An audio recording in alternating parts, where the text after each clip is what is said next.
നിങ്ങളുടെ കുഞ്ഞ് സംസാരിച്ചു വരുമ്പോഴത്തേക്കും പലപ്പോഴും പല ശബ്ദങ്ങളോ അല്ലെങ്കിൽ വാക്കുകളോ റിപ്പീറ്റേഷൻ ആയിട്ട് വരുന്നുണ്ടോ? അതായത് എനിക്ക് വെള്ളം വേണം, അല്ലെങ്കിൽ ബോളുത, ഇങ്ങനെ ഒരു കണ്ടീഷൻ നിങ്ങൾക്ക് നേരിടേണ്ടി വന്നിട്ടുണ്ടോ? അപ്പോ ഒരു 2.5 വയസ്സ് മുതൽ 4.5 വയസ്സ് വരെയുള്ള ഒരു കുഞ്ഞാണെങ്കിൽ ഇതിനെ വിക്ക് എന്നല്ല പറയുന്നത്, മറിച്ച് നോർമൽ നോൺ ഫ്ലുവൻസി. അതായത് പല കുട്ടികളും അവരുടെ സംസാരത്തിന്റെ ഡെവലപ്മെന്റൽ പീരീഡിൽ ഈ ഒരു സ്റ്റേജിലൂടെ കടന്നു പോകും. എന്നാൽ ചില കുട്ടികളിൽ ഇത് 4.5 വയസ്സ് കഴിഞ്ഞും പെർസിസ്റ്റ് ചെയ്യാറുണ്ട്.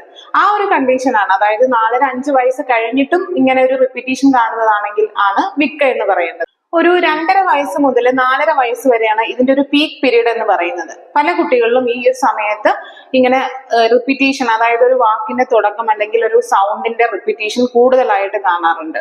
അപ്പൊ ഈ ഒരു സമയത്ത് നമ്മൾ വളരെ സമയോചിതമായിട്ട് ഇടപെടൽ വേണ്ട ഒരു പീരീഡാണ്. കാരണം ഒരു 4.5 വയസ്സിനകത്ത് ഇത് മാറ്റിയെടുക്കാൻ കഴിയുന്ന ഒരു കാര്യമാണ്.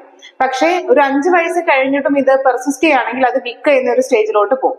അപ്പോൾ ഈ ഒരു സമയത്തുള്ള നിങ്ങളുടെ സമീപനം ഈ ഒരു കണ്ടീഷനെ, കുട്ടിയുടെ കണ്ടീഷനെ ഉണ്ടാക്കാനും ഇല്ലാതാക്കാനും കാരണമാവുന്നു. അപ്പൊ ഈ ഒരു സമയത്ത് ശ്രദ്ധിക്കേണ്ട കാര്യങ്ങൾ എന്തൊക്കെയാണെന്ന് അറിയാനായിട്ട് ഡിസ്ക്രിപ്ഷൻ വായിക്കും.